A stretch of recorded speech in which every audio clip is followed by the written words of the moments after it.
Hello, good afternoon to you. Welcome to Tuesday, 19th September 2023. My name is Noble Crosby and this is Midday Live from our News Hub studios here at the Weekend in Accra. Also on all our social media platforms at TV3 Ghana Plus on DSTV channel 279. In the bulletin this afternoon, former CEO of defunct gold dealership firm Menzgold, Accra-Tema, pleads not guilty to all 39 new charges, including defrauding by false pretenses.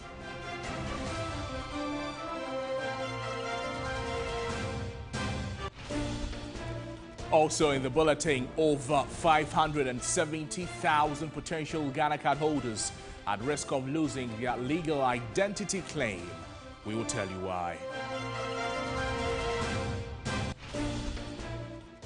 Also coming up, Director of the Institute of Statistical, Social and Economic Research, Professor Peter Quartey, questions government over failure to reinstate the Financial Responsibility Act of 2018.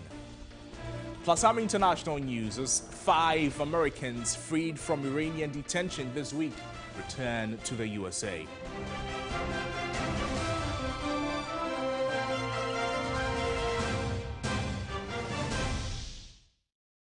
Welcome to the program. We're starting this afternoon's bulletin with news from the courts. As former CEO of defunct gold dealership firm Menzgold, Accra-Tema, popularly referred to as NAM1, has pleaded not guilty to all 39 new charges brought against him. The Attorney General filed new charges against NAM1, which include defrauding by false pretense and operating a deposit-taking institution without a license, after social and traditional media questioned government's complicity in the lack of a trial nearly 5 years since the shutdown of the company.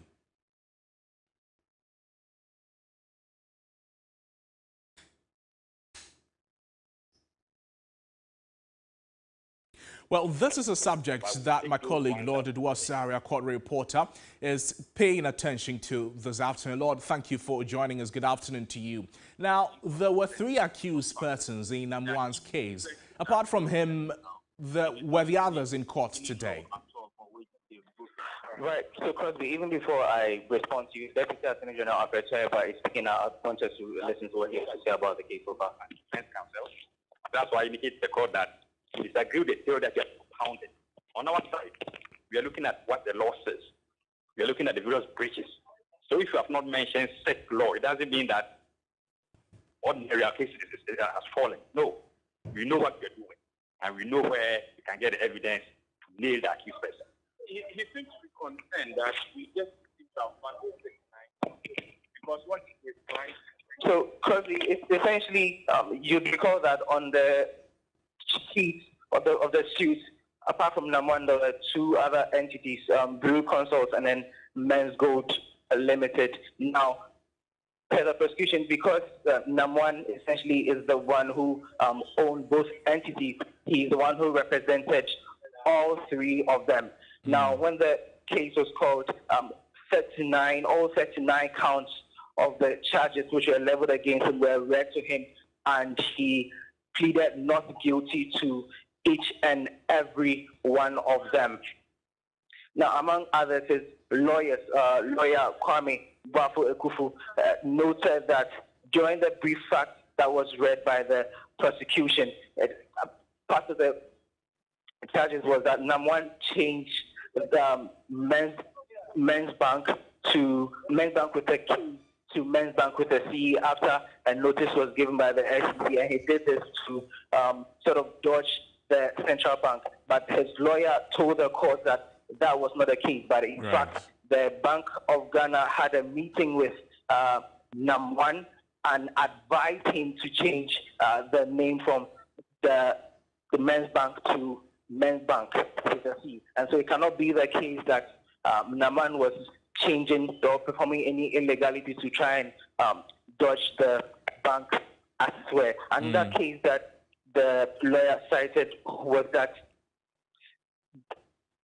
although the SEC, the Security Exchange, cited him for wrongdoing and pushed for entities to be shut down, during the charge sheet, nothing was indicated as far as violations were concerned, or any law that NAM1 had broken to warrant the shutdown of its entity. Lord, clearly this is a very sensitive subject for customers of the defunct gold dealership firm, but were they in court too? Indeed. A number of them with their placards. I'm watching them right here. I actually have Fred Fortin, who speaks for the agreed Menzgold customers. Fred, you were in court today. Talk to me. How did you perceive the entire hearing, looking at the arguments that NAM1's lawyer made, as well as what the prosecution has made? What did you make of the entire proceeding? Yes, I think there has been some fireworks in there this morning, and AG was on his feet, and his lawyer also came prepared. And we are very happy with the outcomes today, especially AG giving the hint that he will come with a formal application to ask for speedy trial, i.e. daily trial, so that the case will be disposed of and we shall get justice. And so we are happy with the proceedings today. It shows the seriousness with which the legal department of the Attorney General attaches to this case. Our ultimate goal is for us to get our money, and we want to get a commitment from the Restored Attorney General. And I hear him making some allusion to that, especially in the event that the case goes in the favor of the Attorney General. The assets and the properties and the rest of them will be complicated. Okay. All right. So, Crosby, that was Fred Fortin. He speaks for the agreed Menzgold customers. Now, as you rightly noticed, he has been granted a bill of 500 million. This was shortly after a 100 million bill was given.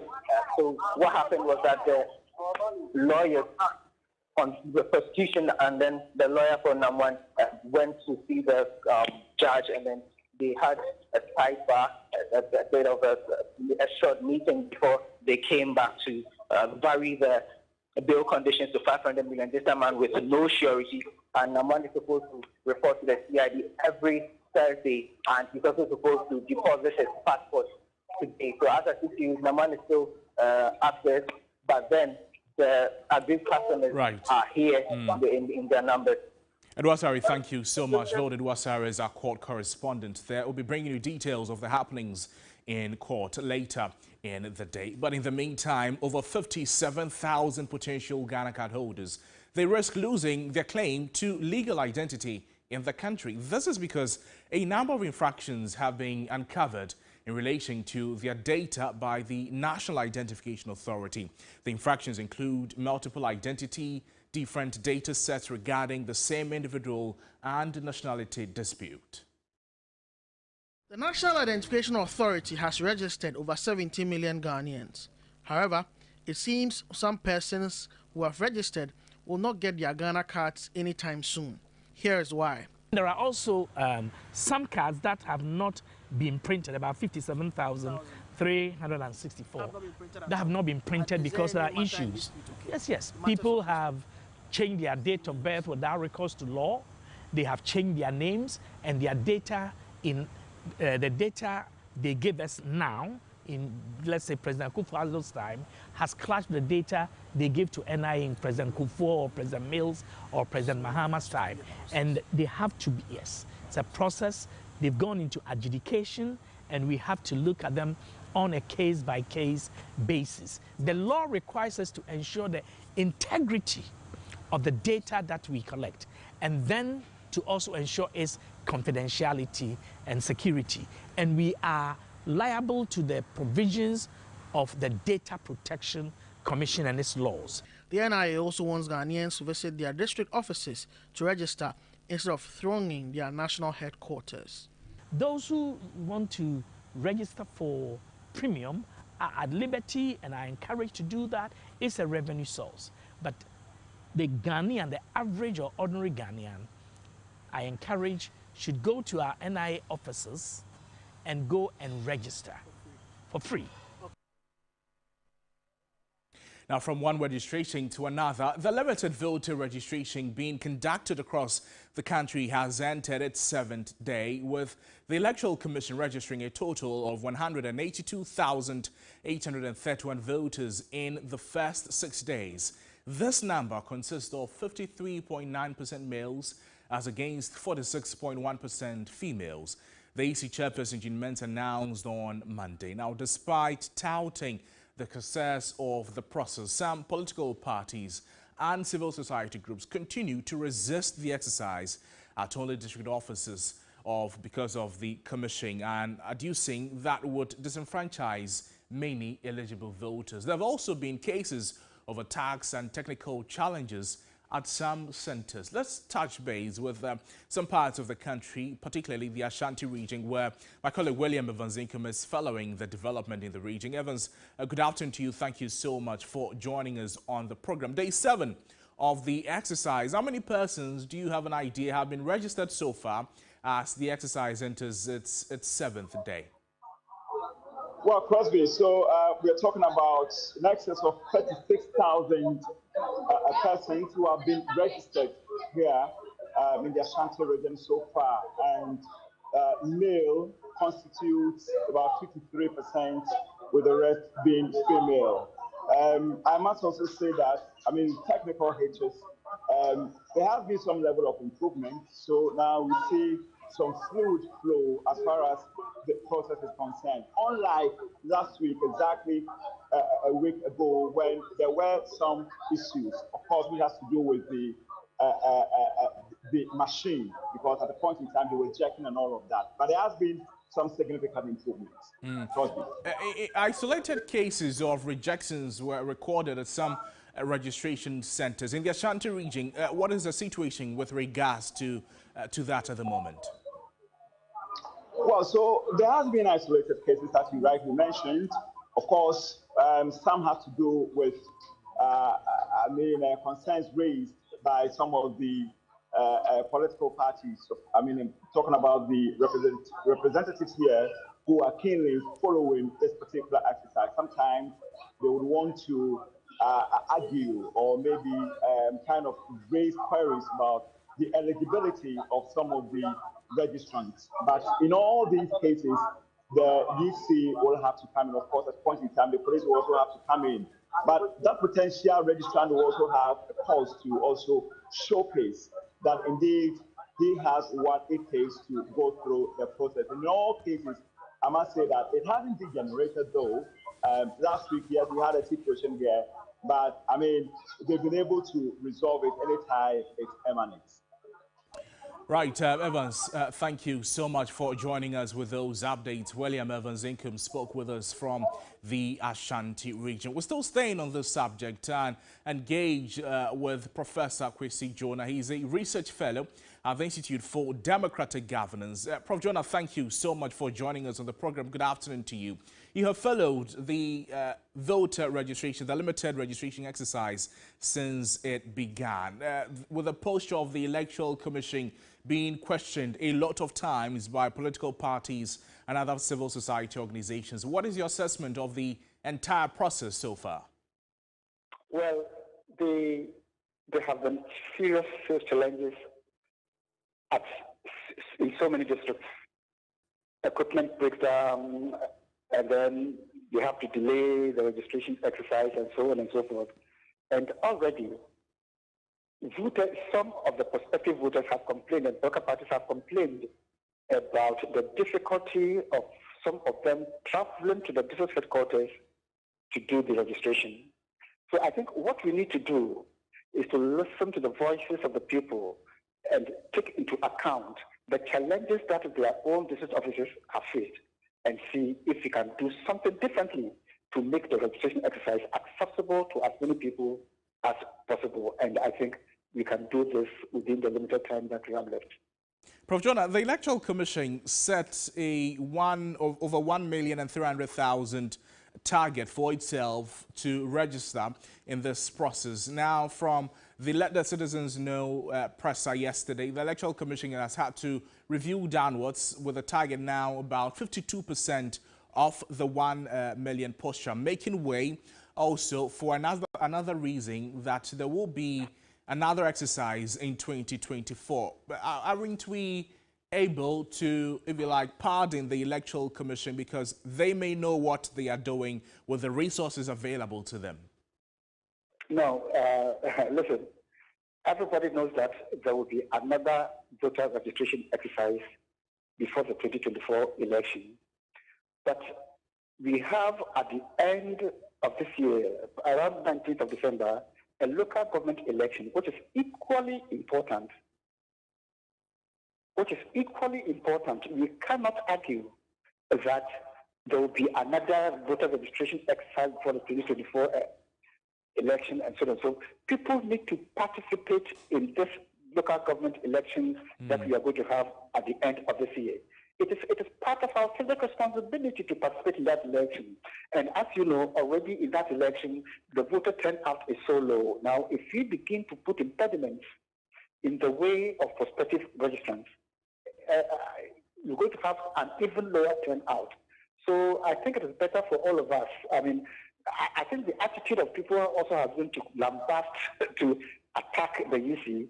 I think the attitude should be one of, let's all get together, put our heads together and see what we can do very quickly to enable as many people as possible to get registered. Local government election is equally important. It brings me to my last question about the opposition party and the EC. They do not seem to agree on anything. Now, the concern is that the posture of the Electoral Commission in the face of the criticisms that it is experiencing erodes the public confidence in the Commission. From where you sit, how does the Commission, with other stakeholders, foster some levels of trust with the citizenry and particularly the opposition political parties?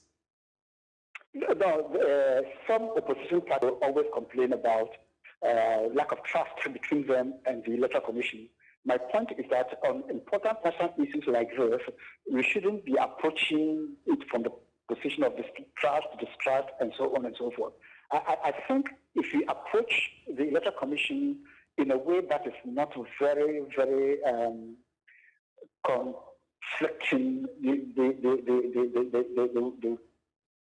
reason with the people and then do something before the registration exercise is over.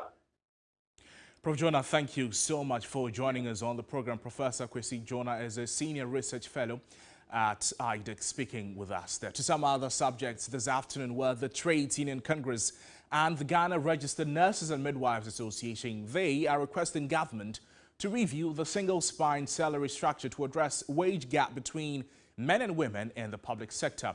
The two labor unions were reacting to the statistical service data which show that women receive 10.5% less salary than men in the sector. Data from the Statistical Service reveals that 34.2% of women receive less salary than men, with 58% in the private informal sector. 12.7% of women without tertiary education qualification are less paid, while 60% of women with basic education receive less pay. In the public sector, women are paid 10% less than men. It's been over 10 years since we had the single spine, and there have been calls for its review. Some work was started. Some of us had issue with how the committee was formed. We thought the right body should have been the Public Sector Joint Standing Negotiating Committee.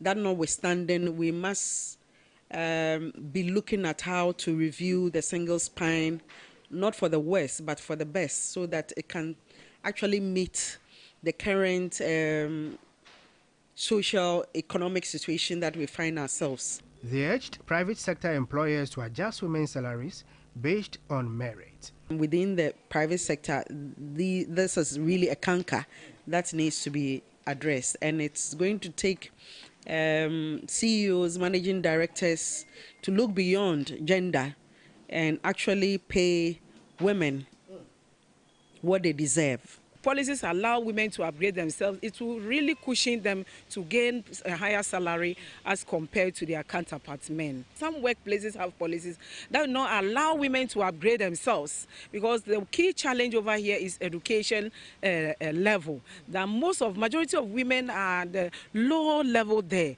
low education background. So applying for a job, you go in for this low wage. To some other subjects this afternoon, and on Monday, 18th September, TV3 brought you a story on 5 ringleaders who were arrested for staging a march at Diabene in the Western region in support of Russia mercenary group Wagner, and that they are to reappear in court next month. The suspects charged with treason are currently in police custody in Takoradi. Our Western regional correspondent Rama Smith has been following up on the story and joins us to provide us with some updates. But before we speak with Rama, watch this. And to have them operating on our northern border is particularly distressing for us in Ghana.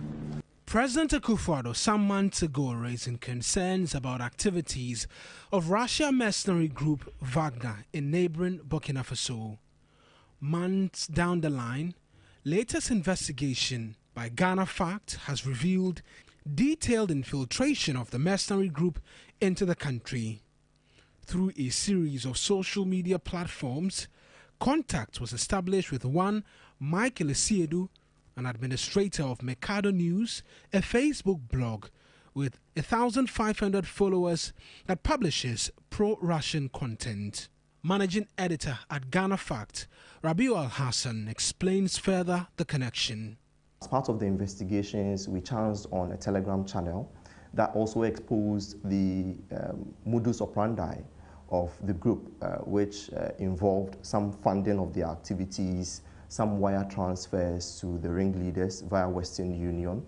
In total, we understand through some crowdfunding, they were able to raise about $6,000, which was used in executing the protest.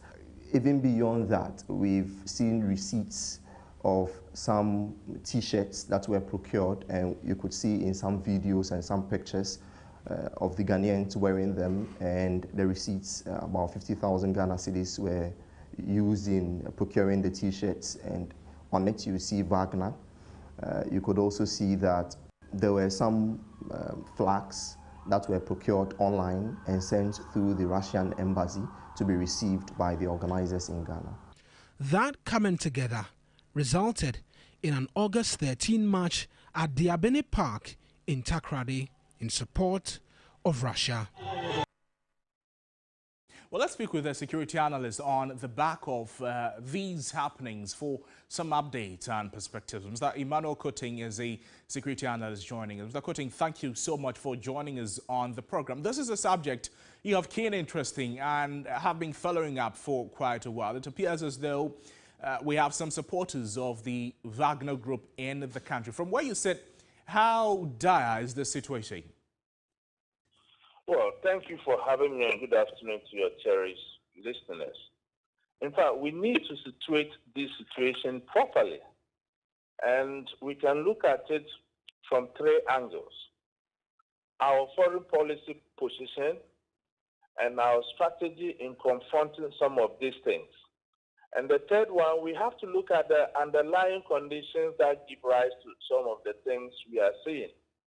If we look at Ghana's foreign policy position, we are now aligned. And you realize that in this country, we have a group of people who were interested in the activities of our Western partners, and others who were interested in the activities of the communist countries. If you look at the situation before us in Takoradi, it portends a lot of diplomatic challenges for the country. In the first place, the Wagner Group. Has Ghana declared the Wagner Group a terrorist organization, and association with such an organization will amount to crime? Because I find it difficult how we are going to sustain charges against these people in any competent court in this country. And there is another thing on the foreign policy aspect, my brother. You remember when our president appeared before the Secretary of State of the United States of America and the things he said about Burkina Faso? It portends serious challenges in terms of what? Intelligence gathering on that front. So we have to be very careful how we report or react to some of these things. In the first place, was the police as an institution better placed to make the arrest they have done? Was it proper, strategic-wise, in the fight against this violent extremist group, the manner they did it? I would say no. I think if the police had acted well, they should have referred these activities of this group of people to the NIB or to the National Security, such that proper investigations can be done, such that you can even plan people within the group, that you can get all the relevant evidence one may need to sustain charges in court.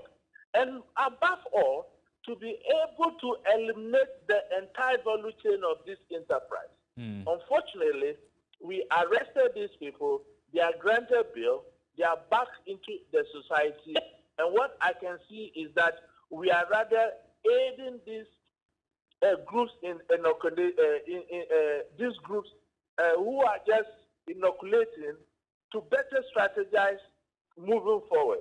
Right. Now, let's come to our strategy as a country in confronting some of these challenges. You remember some time ago, I had always advocated for a national counterterrorism strategy and implementation plan. Somewhere 2019, the National Security brought one.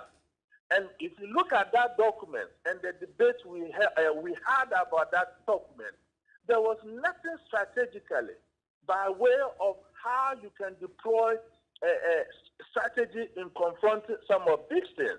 Has that strategy been updated? Have we reviewed it? I would say no. Right. So you see, if you look at the Ghana Police Service as an institution, my brother, we only have the counterterrorism unit at the police headquarters. We don't have regional commands to talk about divisions and districts. Mr. Koting, so thank you. Emmanuel Koting is a security analyst providing us with some interesting perspectives over the arrest of 5 Ghanaians in support who protested in support of the Russia's Wagner group. But let's talk to you about what this group is all about, and you'd see it on your screen shortly. This Wagner group is a Russian state-funded private military, and it was founded by Yevgeny Prigozhin in 2014. Now, although mercenary forces are technically illegal in Russia, the Wagner Group registered as a private military company in 2022. We'll look at some impact of this group in Africa. We can find Wagner forces with its troops in various parts on the continent, particularly in Sudan, in Niger, in Mali. There's also in Guinea. They're also in the Central African Republic. We could also find them in Burkina Faso. Now, these are just a few of the places where the forces are on the continent, and they go to countries that have some support for Russia's leader, Vladimir Putin. And we also know that the founder of the forces, Prigozhin, he was confirmed dead on August 27 after a plane crash that had all its leaders of the forces, including the commander of the Wagner forces. We're talking about Dmitry Utkin in the plane crash on August 23. So this is some brief information we have for you on the Wagner forces and the operations, particularly in the country, as well as what they are about, a military group that is state-funded by the Russian government. Let's touch base with our Western Regional correspondent, Irama Smith, who has been following up on the story for some updates. Irama, thank you for joining us on the program. Following the arrest of these 5 individuals, what has been the reaction of the community there? Well, when it comes to attending Saturday now, there is shock, there is disbelief, disquiet, and anxiety. You know, this news started trickling down yesterday. Many were not in the know. And anybody who hears this goes like, wow, usually you hear about this, you know, somewhere else, but not just here, our backyard. So that is basically the mood here. Right. So for what more updates do we have concerning the processes that these 5 individuals will be going through, and what next in terms of updates? Right. So they are scheduled to appear in court again on the 3rd of October. But we were able to speak to one of those arrested, and he tells us he's just a tailor. He hires out machines for, you know, speakers and all that. And these people approached him and hired his machines, not knowing the extent or the background of the whole thing. So on that day, they were using different flags of different nations, and they went to invite final year students of a nearby senior high school. So it was quite a crowd. And when they were arrested and he inquired further, one of the leaders told him that he had been communicating with someone in Australia, and the person was the one who was funding the whole thing, and he had been asked to provide visuals as evidence of such a meeting so that he would be getting more money. And that was why that program was organized. So that is the background. They were arrested. I think CIDs, there's some CIDs and NID infiltrated their ranks, and they managed to get the info and then leading to the arrest. Irama, thank you so much for those updates. Away from that, 2 people, they are currently battling for their lives, while others have sustained different degrees of injuries as the police try to control a demonstrating crowd at Funkwe and New Amanful in the Ahanta West District with tear gas, pepper spray and rubber bullets. Monica Dede Odonko is on the beat and has joined us live from the grounds with some updates. Monica, thank you for joining us on the program. Good afternoon to you. What happened during the demonstration? Thank you for having me. So this morning, residents at Funko and New Amanfo embarked on a serious demonstration, and they were demonstrating against the deplorable state of their road, which is very, very bad and making access very, very impossible. So whilst on that, then there was one vehicle carrying a dead body because at New Amanfo, there is a private mortuary there. So a vehicle carrying a dead body wanted to get access to that mortuary. And those demonstrating were like, no, they will not allow them to have that access. The police were there in their numbers. So the only thing they could do is to use what they call as a minimum force, throwing tear gas and using pepper spray and others to control the crowd, which they succeeded in scattering the crowd so that the vehicle can move. And according to the residents there, it's been years upon years since they started complaining about the road. Always they get promises from authorities that they're going to fix it, but it never happened. So within a month, they are giving 1 month ultimatum to government that if nothing is done, then the demonstration they will embark on will be bigger than what we are seeing today. So as a result, 2 people are battling for their lives, whilst 5 have been arrested. Others too have sustained several degrees of injuries. Monica, thank you so much for your time with us on the program. Monica Dede is our Western Regional correspondent speaking with us there. You're watching Midday Live on TV3. Let's bring you some more stories. As 2 of 8 toll booths on the Tema-bound stretch of the Accra-Tema motorway have been demolished. Now, these booths were at the center of 2 tanker haulage truck crashes. Solar-powered street lights have been erected to aid visibility on the highway as well. George Queening is currently at the scene and has joined us for some further updates. George, thank you so much for joining us on the program. What is the current state of the motorway project?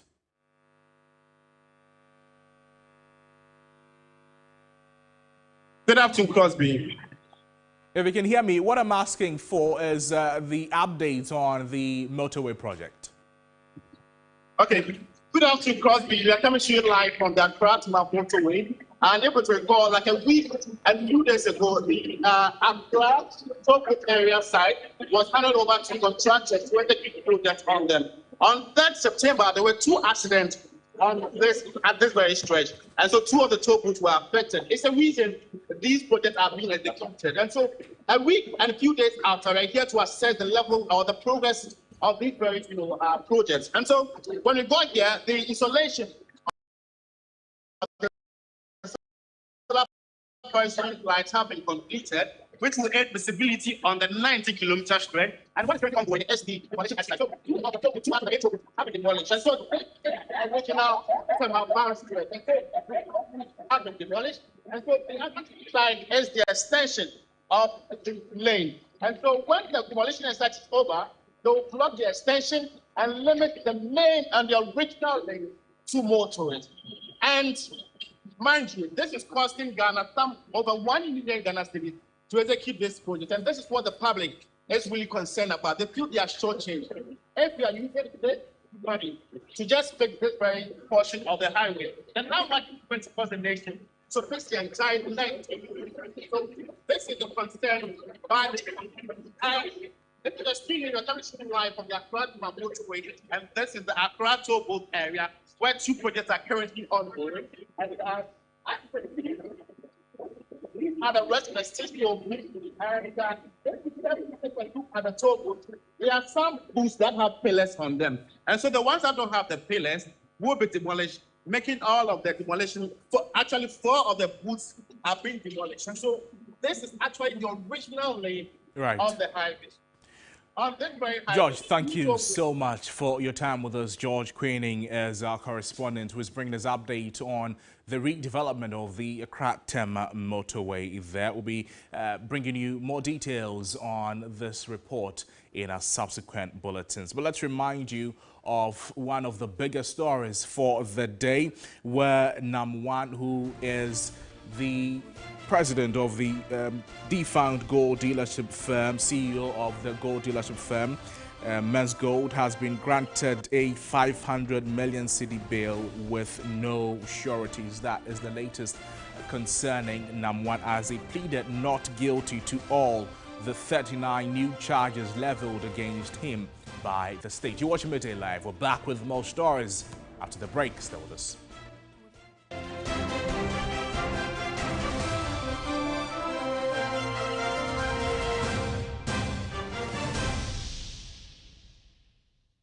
Gentlemen, we're going to demonstrate to you the superior properties of Flamingo paint as compared to other paint brands on the market. We take equal quantities of Flamingo paint and this ordinary paint. We then dilute them with water. And now, let the test begin. The gentleman on the left is going to apply the ordinary paint, and the gentleman on my right will use the Flamingo superior paint. As you can clearly see, Flamingo has the obvious better hiding. Furthermore, Flamingo has painted a much larger area. You know, 1 bucket of Flamingo paint is equal to several buckets of any other paint brand on the market. Flamingo paint is made with superior formulation to give superior durability, superior hiding, superior coverage. Flamingo paint, simply superior. Are you tired of dealing with toilet paper that irritates your skin and clogs your toilets? Your WCs? Wait, I have great news for you.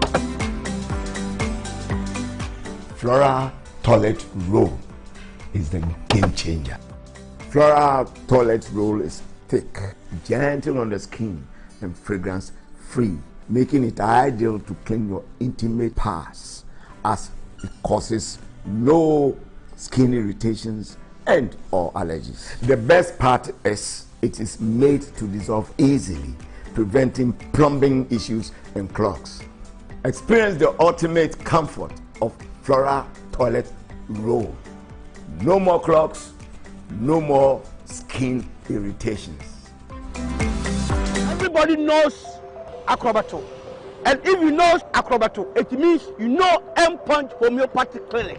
Endpoint Homeopathy Clinic is my pillar. Let's hear what others are saying about Endpoint Homeopathy Clinic. Who will be careful Endpoint one?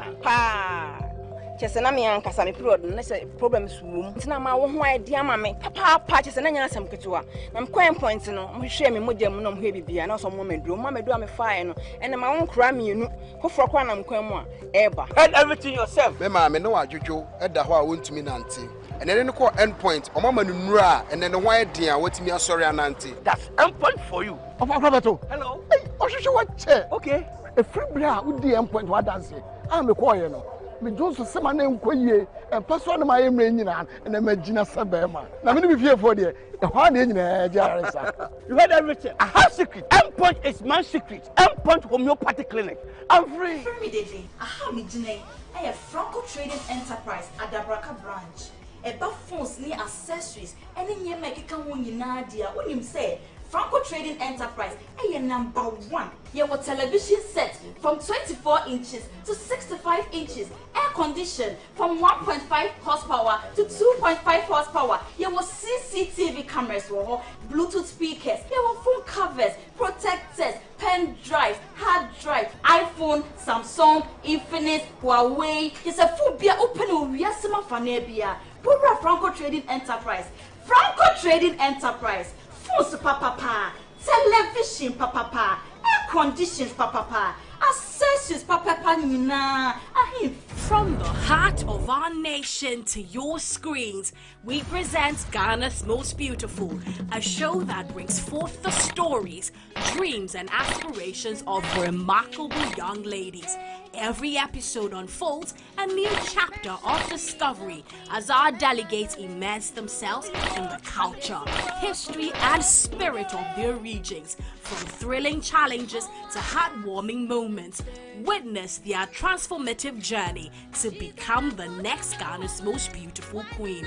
GMB 2023, Ghana's Beauty, Africa's Pride. GMB 2023 is sponsored by Gino Tomato Mix, GTP, Techno Common 20 Series, AT, Pepsodent Charcoal and Lemon Infused Formula and Pepsodent Natural Herbal Formula, Geisha Moringa and Geisha Black Soup, Key Soap, Bell Pack Tissues, Sankofa Natural Spices, Vitamilk, Deluxe Acrylic Paint, Nescofa Blood Tonic, Heaven Black Mosquito Spray and Coil, Enapa Foods, Freedom from Casapreco, Frutelli Calipo, Duffy's Health and Beauty, Obuasi Bitters, Nubna Mwankasa, Dragnet, Shalatem, Top Choco, Global Wings Travel and Tour. Makeup was done by House of Tara.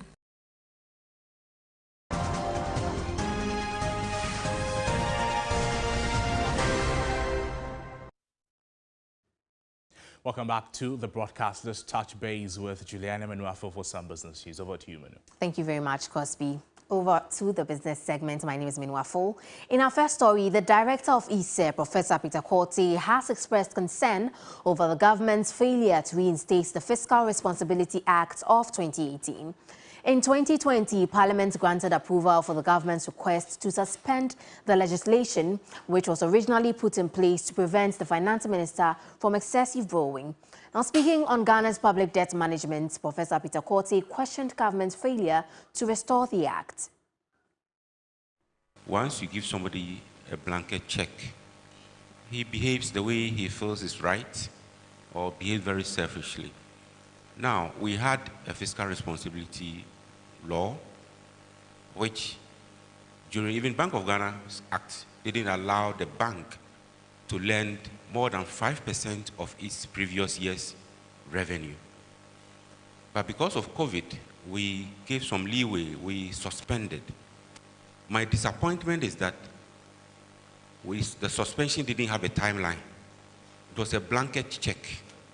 Parliament should have said, look, for this year, we are relaxing it. Next year, come, let's negotiate. Let's see what allowance will grant to you. So for me, it surprises me to hear Parliament saying they are going to pick it. I think we should also pick it at Parliament as citizens. They have failed us. You gave government, you gave the institution a blanket check, and they have used it to their advantage. And now you say, I'm going to pick it and remove the governor. I may be wrong, but I can't get it. I can't understand.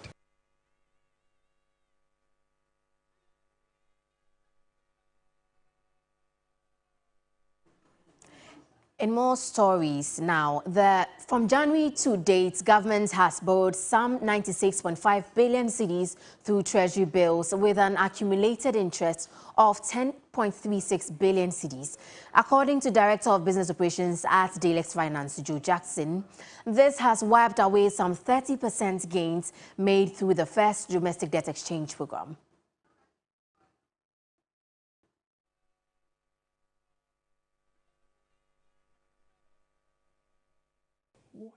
Is wrong with us. We are not saying that the government should not borrow through T-bills, but we are saying that the rate is too high.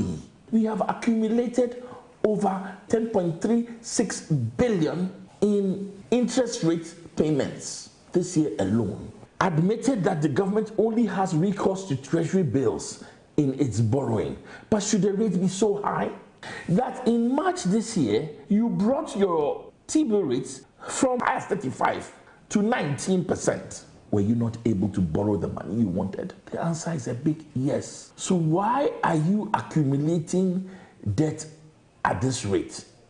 The situation, according to him, does not only crowd out the private sector, but makes banks lazy. I've heard also people say that, oh, after all, our interest rates are at 40%. So at 32%, the real rate is negative. Listen, the real rate in all developed countries is also negative. The same IMF is telling us that the negative real interest rate is about negative 5%. Across developed countries. Why are you crowding out the private sector? Why is it that there's not going to be any real lending to the private sector? Because the rates are so high. Away from that, the Pensioner Bondholders Forum has described the inclusion of its members in government's new round of domestic debt exchange as an anomaly. Government recently announced that it was opening the window for those who failed to participate in the domestic debt exchange program earlier to do so. However, speaking on Business Focus, the convener of the group, Dr. Eduanani Entry, stated that his members were earlier exempted and therefore cannot be included in this second round. The category B is made up of people who are 59 years and above. Mm-hmm. That's all the people who are there. That's the mostly so pensioners. Anytime you mention category B, you are mentioning pensioners. So as soon as you are inviting, you say category B people are included in the invitation, then you are inviting these pensioners who have previously been exempted. So in February, the first reopening, you were exempted from the process. Yes. But this new one, the reopening, you have been included. Yes. That is why we are saying it's an irregular. It's irregular. It's irregular because you have already exempted that group. So you can't invite the same group subsequently to come and tender in their bonds.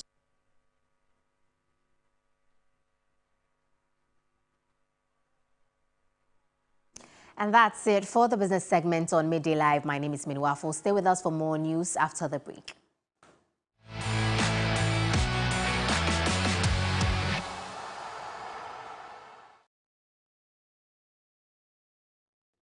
Welcome back to the broadcast. Let's get some sports from Urikwampo. Over to you.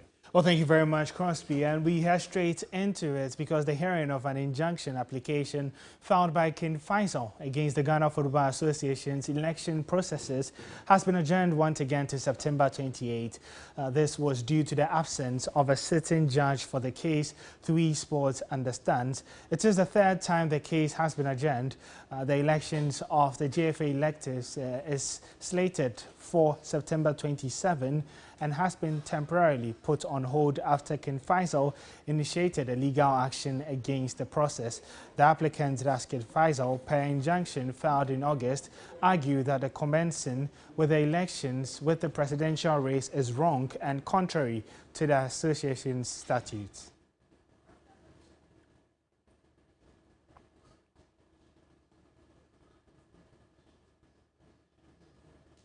Still on the Ghana Football Association elections, George Afriye's appeal against his disqualification from the upcoming GFA presidential elections has been dismissed by the appeals committee. Afriye was disqualified earlier this month by the elections committee for failing to meet the criteria outlined in Article 13(2)J of the Ghana Football Association statutes in 2019 and for not garnering required support from fellow GFA members for his candidacy. He had the opportunity to file an appeal, which he did successfully, but the appeals committee has upheld the earlier decision, effectively barring Afriye from participating in the impending election. The elections committee's disqualification of Afriye was primarily based on endorsement from Victory Club Warriors FC, which was deemed incompetent due to the signatory, Mr. Jeffrey Asare, not being a director of the club or an authorized signatory as officially registered with the Ghana Football Association. Well, to Europe now, where the UEFA Champions League returns tonight. Let's take a look at what to expect. AC Milan would be playing against Newcastle, who return in about 20 years to the European top-tier competition, and they travel to Italy to face AC Milan. Young Boys are home to Leipzig. FC Barcelona play Antwerp. Paris Saint-Germain face Dortmund, and Shakhtar Donetsk are home to Porto. Defending champions Manchester City would be at home to Red Star Belgrade. But we still stay on the Champions League, where Newcastle do return to the competition for the first time in about 20 years, and they take on 7-time winners AC Milan, and managers of both sides are confident of getting the result ahead of this crunch Group F encounter. I do owe the fans. Last season, when we really played badly, they always got behind us, and I've always thanked the fan base for that, and I owe them something because now I've become the Milan head coach that's lost the most number of derbies in this calendar year. But we'll give everything in our power to make sure that this season can still be a very positive campaign. I think it'll be a proud moment for me. I think it'll be a proud moment for everyone connected with Newcastle to be back into the Champions League after a long period away. But it is a game of football, and I think that's just how we have to approach it. Really looking forward to experiencing the stadium, the atmosphere, in a sense of managing in this environment. But I always think when the game kicks off, it's not in the forefront of your thoughts at all. What competition you're in, what ground you're in, it's the game and making sure we're competitive and we can execute our plan onto them, and we can be the best version of ourselves that we can be.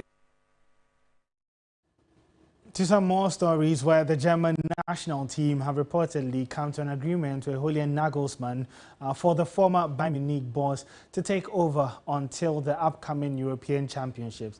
The former Bayern manager has been out of work since being sacked by the German Titans last season, and as he was replaced by ex-Chelsea and PSG coach Thomas Tuchel, the 36-year-old is set to lead Germany in the Euros, which they are expected to host. Well, that's how we wrap up the sports segment here on Midday Live. My name is Ore Kwampofu, and up next is Entertainment with Anita.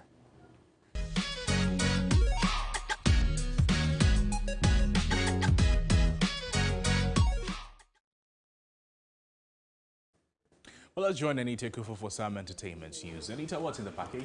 So Safa has released a new song titled Vibration. Mentor is also coming up very soon. Yes. So we have details of the auditions. Over to you. All right. My name is Anita Kufu, and Black Avenue Music signee Safa has teamed up with Freddie Mayway on a new song titled Vibration. And speaking at a private listening of the yet-to-be-released song, Safa hinted that Vibration is one of the songs on her upcoming album.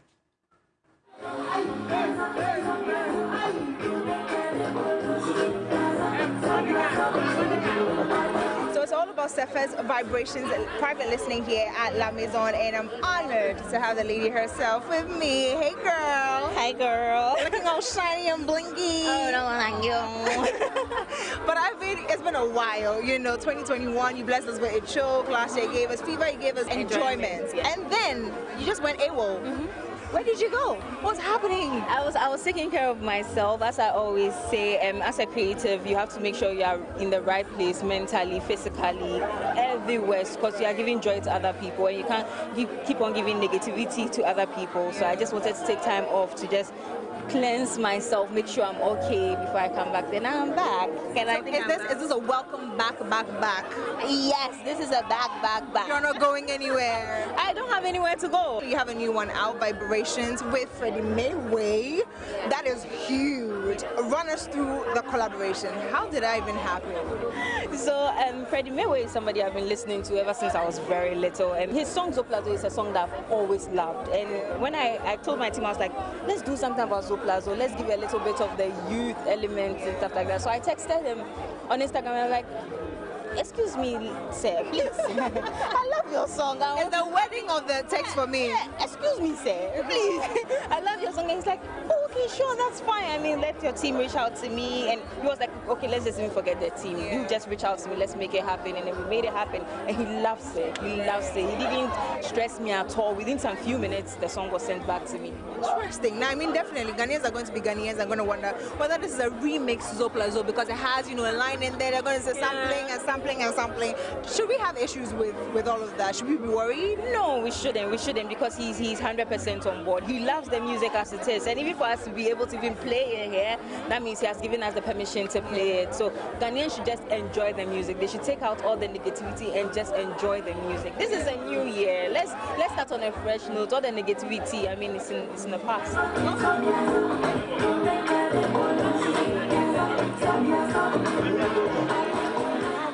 A whole body of work coming out very soon, and this is from my body of work, so you guys should just wait and just see that a lot of amazing things are happening.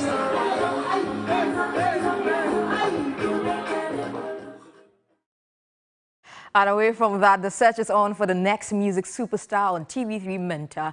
Auditions for the acclaimed music reality show will begin on Sunday, September 24 in Tamale. And so come to the Gariba Lodge in Tamale and audition to be part of Mentor. Now, the audition train will make its second stopover in Kumasi on Tuesday, September 26. And talents who wants to give TV3 Mentor a try are to converge at the premises of Akuma FM opposite the Kumasi Mall to go through the process. From Kumasi, the train will move to Takrady on Friday, September 29, and the Western region will have its audition take place at the premises of Connect FM. And finally, Accra will host the final lap of the auditions on October 1 at the forecourt of TV3. Time is 8 a.m. each day, so you have to seize the opportunity, audition, and have your dream of becoming a music superstar come true. Mentor indeed takes you higher.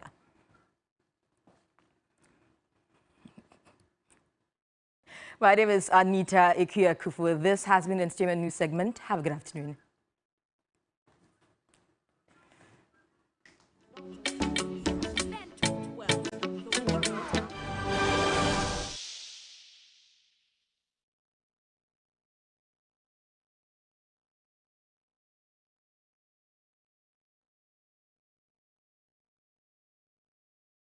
Let's now bring you some international news as 5 Americans are back on U.S. soil after detention. This week returned to U.S. soil early Tuesday following an initial stop in Doha, Qatar, as U.S. officials tell reporters. Now, Imad Sagi, Murad Tabers and Siamak Namazi, along with other 2 Americans who have not been publicly named have arrived in Washington, D.C. area after they were released Monday as part of a wider deal that includes the U.S. unfreezing $6 billion in Iranian funds.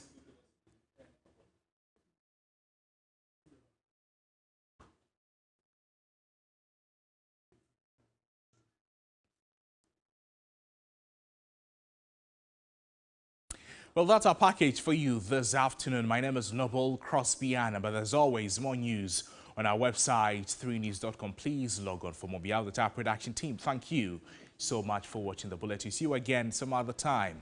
Good afternoon to you. Bye-bye.